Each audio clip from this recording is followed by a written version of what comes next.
ಓದ್ತಾ ಇರೋಂಥ ಅವಳು ಮನಸ್ಸೇ ಇಲ್ಲ. ಒಡವೆಗಳೆಲ್ಲ ಒಂದು ಬಾಕ್ಸು ಕೊಟ್ಬಿಟ್ಟವಳೆ ಅವ್ರ ಅತ್ತೆ ಕೈಲಿ, ಇಟ್ಕೊಂಡವಳೆ ಬಾಕ್ಸು ಫುಲ್ಲು. ಇನ್ನೂ ಏನಿದೆ ನಿಂದು, ನಾವು ಇನ್ನೂ ಕೊಡ್ತಾಯಿದ್ವಿ. ಯಾವಾಗ ಸೊಸೆ ತನಕಂತ ಕಳಿಸ್ತಾರಲ್ಲ ಅವಾಗ ಇನ್ನೂ ಕೊಡ್ತಾಯಿದ್ವಿ. ಇಲ್ಲ ಈಗಲೇ ಎತ್ಕೊಂಬರ್ಬೇಕು, ತಿಂಗಳಿಗೆ 1.5 ಲಕ್ಷ ಹಾಕ್ಸ್ಕೊಂಡೇ ಬೇಕು ನಿನ್ನ ನೋಡಿ ನಾನು ಮದುವೆ ಆಗಿಲ್ಲ. ಒಡವೆ ದುಡ್ಡು ಯಾರೋ ಅವರು ದೊಡ್ಡವರು ಇದ್ದಾರಂತೆ, ಅವ್ರ ಥರನೇ ಇರಬೇಕು ನಾವು. ಸೈಟ್ ಬೇಕು. ಈ ಥರ ಚಿತ್ರಹಿಂಸೆ ಕೊಟ್ಟರು. ಅವಳು ಅವಾಗೇ ಮೂಡ್ ಔಟ್. ಅವಳಿಗೆ ನಮ್ಮ ದಾಸರಳ್ಳಿಗೆ ಕರ್ಕೊಂಡೋದ್ರಿ, ನಮ್ಮ ಮನೆಗೆ ಅವಾಗ ಕರ್ಕೊಂಡೋದ್ವಿ.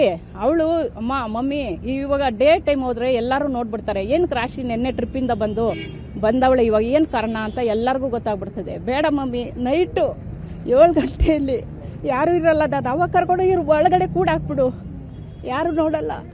ಚಿಕ್ಕಪ್ಪಗೆ ಬೇಡ ಹೇಳೋದು, ಬೇಡ ಚಿಕ್ಕಪ್ಪಗೆ ಹೇಳೋದು ಬೇಡ, ನಾವೇ ಸಾಲ್ವ್ ಮಾಡೋಣ ಅಂತ ಎಲ್ಲ ನೈಸ್ ಮಾಡಿಬಿಟ್ಟು ಅವ್ರ ಅಮ್ಮನ ಸ್ನಾನ ಮಾಡಿಸ್ಕೊಂಡ್ಲಂತೆ. ಇನ್ನೂ 3 ಡೇಸ್ ಆಯ್ತಲ್ಲ ಮಮ್ಮಿ, ಇನ್ನೂ ಮಾತಾಡೋಣ ಬಿಡು, ಅಭಿಣ್ಣ ಬಂದರೆ ಅದೇ ಇನ್ನೂ ಏನೇನು ಮಾತಾಡ್ಬಿಡ್ತಾರೋ ಅಂತ ಹೇಳ್ಬಿಟ್ಟು ಅಷ್ಟರಲ್ಲಿ ಅವ್ರ ಅಮ್ಮನ ಕೆಳಗಡೆ ಕಳಿಸ್ಬಿಟ್ಟು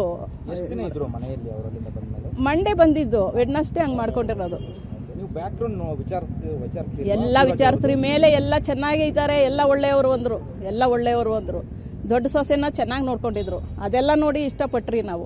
ಎಲ್ಲ ದೊಡ್ಡ ಕಾಂಟ್ಯಾಕ್ಟೇ ಇತ್ತು ಅವ್ರಿಗೆ. ಎಲ್ಲರೂ ಇಲ್ಲ ಒಳ್ಳೆ ಜನ, ಏನು ಪರವಾಗಿಲ್ಲ ಕೊಡ್ರಿ, ಚೆನ್ನಾಗಿರ್ತಾರೆ ಅಂತ ಹೇಳಿದ್ರು. ಇಷ್ಟು ದುರಾಸೆ. ಮದುವೆ ಆಗಿ ಮಾಂಗಲ್ಯ ಕಟ್ಟಿದ ಮಾರನೇ ದಿವಸನೇ ತೋರಿಸಿದ್ರು.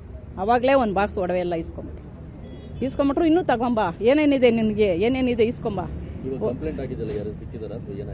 ಇಲ್ಲ, ಯಾರೂ ಸಿಗ್ಲಿಲ್ಲ. ಇವಾಗ ನಾವು ಬಾಡಿ ಕೂಡ ಎತ್ತಲ್ಲ, ಅವ್ರು ಬರಬೇಕು, ಇಲ್ಲ ಶರಣ್ ಆಗಬೇಕು. ಇದೆ ಡೌರಿ ಕೇಸು.